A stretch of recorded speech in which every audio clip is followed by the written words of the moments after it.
단돈 1,000원짜리 물건을 팔아 3조를 넘게 파는 회사가 있습니다. 심지어 상당 수준의 이익까지 확보하면서 말이죠. 도대체 어떻게 이런 일이 가능한 걸까요? 오늘은 국민가게라 불리는 다이소를 털어보겠습니다. 이 영상은 다이소의 매출 및 이익 그리고 그들의 브랜드 전략을 다룹니다. 자, 질문을 하나 드려보겠습니다. 다음 중 돈을 가장 잘 버는 회사는 어디일까요? 1번 스타벅스, 2번 다이소입니다. 정답은 2번 다이소입니다. 23년 스타벅스 코리아의 매출액은 2조 9,395억 원, 같은 기간 다이소의 매출액은 3조 2,539억 원입니다. 다이소 하면 떠오르는 이미지는 1,000원짜리 초가성비 제품들이 있죠. 반면 스타벅스 하면 5,000원짜리 카페라떼 같은 제품들이 떠오르는군요. 좋습니다. 두 번째 퀴즈입니다. 둘 중 영업이익은 어디가 더 많이 남길까요? 힌트입니다. 다이소 최고 인기 상품인 물티슈의 판매가는 단돈 1,000원, 스타벅스 카페라떼 풀사이즈의 판매가는 5,000원으로 5배 차이가 납니다. 다이소가 이른바 박리담의 형태의 영업으로 많이 팔았다고는 해도 당연히 프리미엄 제품에다가 심지어 마진율도 높은 이른바 물장사를 하는 스타벅스니까 일단 매출은 그렇다 치더라도 이익은 훨씬 더 많이 남겼겠지 하실 것도 같습니다. 과연 그럴까요? 놀랍게도 영업이익에선 더 큰 차이가 납니다. 같은 기간 스타벅스 코리아의 영업이익은 1,398억 원,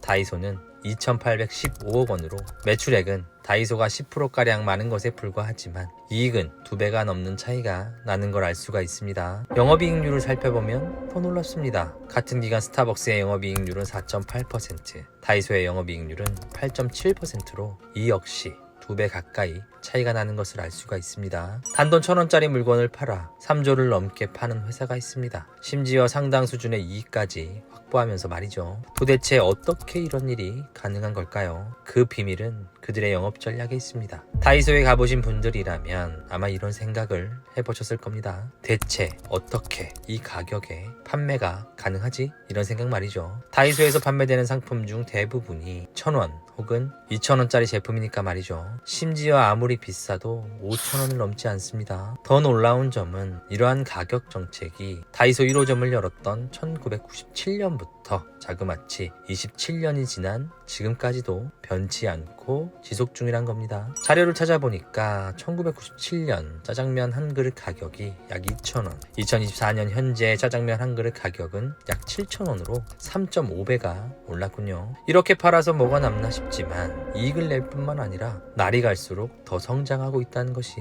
놀라울 따름입니다. 도대체 무슨 방법으로 돈을 벌고 있을까 궁금하실 것도 같습니다. 사실 비법은 의외로 간단합니다. 이른바 가격의 제품을 맞추는 겁니다. 도대체 이게 무슨 소리일까요? 일반적으로 대부분의 상품은 컨셉에 맞춰 제품을 일단 만들고 나서 제품 원가를 따져본 뒤에 거기에 각종 수수료를 더해 가격을 책정합니다. 좀 더 디테일하게 따져보면 경쟁 제품의 가격도 고려하긴 합니다. 어쨌든 이런 방식으로 제품이 만들어지고 가격이 책정되는 거죠. 하지만 다이소의 상품 기획은 이와는 정반대로 진행이 됩니다. 일단 가격이 정해지고 거기에 맞춰 상품이 기획되고 만들어지는 거죠. 실제로 다이소의 가격 정책은 500원, 1,000원, 1,500원, 2,000원, 3,000원, 5,000원 이렇게 총 6가지가 전부입니다. 다시 말해 어떤 상품이든 무조건 이 가격에 맞춰야 한다는 거죠. 그러니까 다이소에서의 가격이란 원가를 고려해 정하는 결과값이 아니라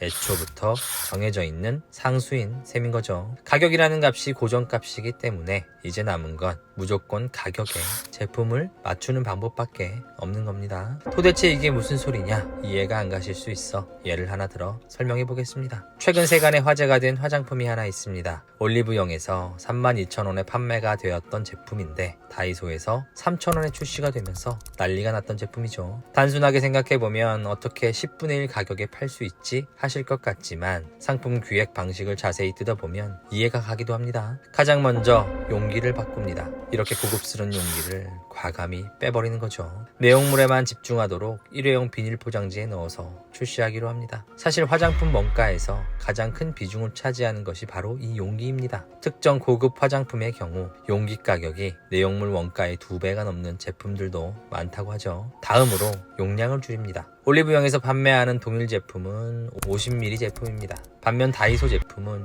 2ml 6개가 들어있으니까 총 12ml로 4배가량 차이가 납니다. 이런 식으로 원가를 낮춥니다. 이것만으로 부족했는지 핵심 성분은 놔두고 배합을 미세하게 달리하기도 합니다. 제품 본질을 크게 해치지 않는 선에서 원가를 줄일 수 있는 부분이 있다면 끝까지 낮추는 식인 거죠. 그렇게 해서 제품의 기능은 큰 차이가 없지만 저렴한 제품이 탄생할 수 있게 된 겁니다. 뼈를 깎는 원가 절감은 여기서 그치지 않습니다. 다이소는 애초에 광고, 판촉을 하지 않습니다. 그리고 제조사들은 일반적으로 유통사에 판매 장려금을 지급하는 것이 일반적이지만 다이소는 그 돈조차도 애초에 납품가에서 빼도록 요구한다고 합니다. 이런 온갖 방법들을 다 사용해서 어떻게든 정해진 가격에 맞추는 식인 거죠. 사실 이런 방식은 다이소만의 비즈니스 모델은 아닙니다. 다이소가 벤치마킹을 한 일본의 백엔샵들 역시 동일한 방식으로 사업을 하고 있기 때문이죠. 그 백엔샵들 역시도 미국의 달러샵을 벤치마킹 한 거고요. 이처럼 마른 수건도 쥐어짜는 납품가 인하 방식의 상품 기획은 이미 월마트가 수십 년 전부터 성공적으로 해온 방식이기도 합니다. 이른바 유통업계에선 아주 고전적인 방식의 비즈니스 모델인 셈이죠. 고전적이긴 하지만 이런 방식은 꽤나 확실한 성공 방정식이기도 합니다. 저렴한 가격은 시대와 국가를 불문하고 어디에서나 통하는 가장 확실한 전략이니까 말이죠. 현재 다이소의 점포 수는 1,500여 개. 소매 점포 업계에서 가장 크다는 올리브영을 살짝 앞선 규모입니다. 이 정도 규모의 경제를 달성했기 때문에 이미 검증된 상품을 다이소의 가격 정책에 맞게 팔기만 하면 그게 시장에서 통하는 겁니다. 인기 있는 상품은 품절되기 일쑤고 광고를 따로 할 필요도 없습니다. 왜냐하면 파격적인 가격과 상품성만 갖춰 출시한다면 소비자들 사이에서 다이소 제품이 저절로 바이럴 될 테니 말이죠. 그들의 상품 전략에도 흥미로운 비밀이 숨어 있습니다. 다이소는 엄청나게 다양한 품목을 취급하는 듯 보이지만 사실 여기엔 보이지 않는 함정이 숨어 있습니다. 자세히 살펴보면 커버하는 카테고리가 워낙 많아서 제품이 다양한 것처럼 보여질 뿐 세부 카테고리별로 보면 상품 가지수는 많지 않다는 걸 알 수 있습니다. 박리담회를 추구하는 방식으로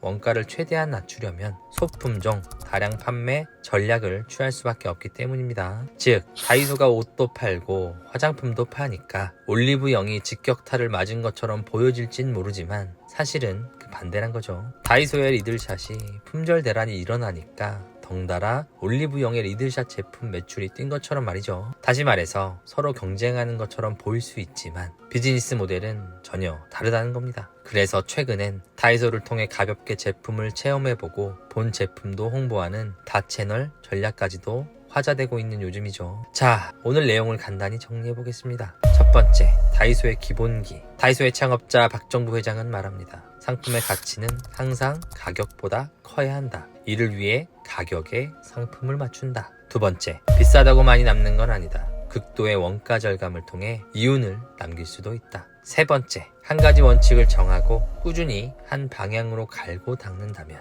단순하고 고전적인 방식으로도 얼마든지 압도적인 성과를 낼 수 있다. 사람들은 흔히 생각합니다. 뭔가 화려하고 그럴듯한 기획 그리고 홍보를 통해 브랜딩을 해야 한다고 말이죠. 그리고 샤넬, 루이비통 같은 고가의 럭셔리 제품들을 보며 부러워합니다. 저것이야말로 돈을 버는 진짜 방식이라고 말이죠. 하지만 최소한의 방식으로도 1등이 되는 방법이 있습니다. 여기서 최소한이란 불완전함을 뜻하는 게 아니라 군더더기 없음을 말합니다. 그래서 더 완벽할지도 모르겠습니다. 이상 브랜드 읽어주는 남자 브랜드 파인더였습니다. 감사합니다.